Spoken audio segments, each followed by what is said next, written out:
Hi developers, in this video, we will be solving a problem from the GeeksforGeeks platform, and the problem is linked list of strings forms a palindrome. So now let's understand the problem statement. So the problem states that we are actually given a linked list with the string data in it, and we need to check whether the combined string of the linked list is actually a palindrome or not. If the combined string is palindrome, then we need to return true, else we need to return a false. So let's understand this problem statement with an example which is illustrated here. So this is the provided linked list which consists of nodes, and each node consists of string data. So we need to check whether this linked list is palindrome or not. So the first thing we need to understand, what is a palindrome? So a palindrome is nothing but if any string, if we read from the start as well as from the end, will actually be equal. That is, if I'm writing a string A, B, A, if you read it from the forward as well as from the backward, it will be same. That is palindrome. So we need to check in this linked list. Since A and A are same, then next B and B are same, next C and C are same, then D and D is same. That means if you read from the forward direction as well as from the backward direction, both read as same. Therefore, it is a palindrome and we need to return a true. And this is what the problem states. So let's solve this problem. So the approach that we are going to use to solve this problem is very straightforward and very simple. The first step that we are doing in this approach is, let's convert this linked list to a character of arrays or a string. So once we have converted this linked list into a character of arrays or a string, then we can actually apply the palindrome logic of an array. So to find whether this string is a palindrome or not in an array, we would be using a two-pointer approach where we actually pointing the two pointers at the starting as well as at the ending of the given array. So this pointer that is pointing at the index 0 is called as start, and the ending pointer that is actually at the n-1th index is called as end. So we will be comparing the character at starting pointer as well as ending pointer. Since they are equal, I would be moving my start pointer to the next index, whereas I will be moving the ending pointer to one step backward. And once I did this, I will again comparing the two characters that are pointed by these pointers. Since both are equal, I will be moving the starting pointer to one step ahead and ending pointer to one step backward.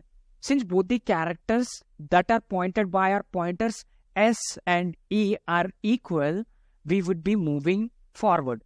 So we will be moving a start pointer to one step ahead and end pointer to one step backward. And we will compare both the characters. Since again both the characters are same, we will be moving the start pointer to the next index and end pointer to the previous index. Since start and end pointer crosses each other, we can stop this execution and return a true stating that our string is a palindrome. And this is how we actually solve this problem. So now let's go back to the coding platform and try to write down the code for this problem.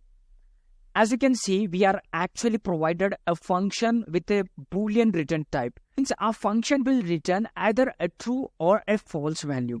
If we look at the approach, what we actually did, in the first step, we just converted this linked list into a character of arrays or a string. So let's first do that. The first thing, we need to declare a string of type string which will actually store all the strings that are present in a linked list. So this is what we have declared. And next step, we need to create a temporary pointer which will be actually pointing to the head. Since we cannot use directly the head pointer, we are actually using a temporary pointer to traverse the linked list. And once we created a temporary pointer, using this temporary pointer, we are actually traversing the linked list using a while loop. And during the traversal, we are actually storing the string data to our character array or a string. So we are actually appending the list data to our string. And once we are done, we need to move forward. So our temp pointer will move one step ahead. Once we actually converted this linked list to a character array or a string, then we need to apply a palindrome finding logic. So let's do that.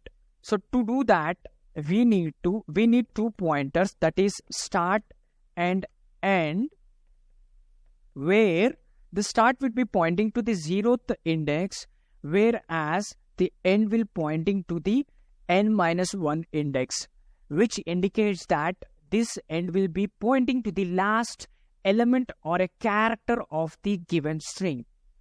And once we have defined the pointers, let's start doing the operation. So the operation would be, we would be traversing a half of the array only, and will terminate once the condition, that is the start and end, crosses each other. Therefore, we will be comparing only if the start and end doesn't crosses each other. That means at max start can be here and end can be here. So till here only we need to check this string. And once they crosses each other, we have to terminate the loop. So that's why we have actually added this condition. And during this half traversal, what I'm actually doing, I'm comparing the characters that is pointed by the start as well as end pointer. So that's what I'm doing.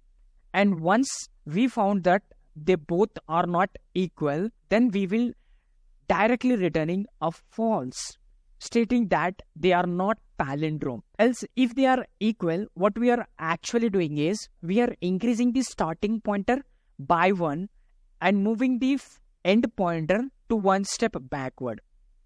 That is, we are increasing the start pointer by one step and decreasing the end pointer by one step.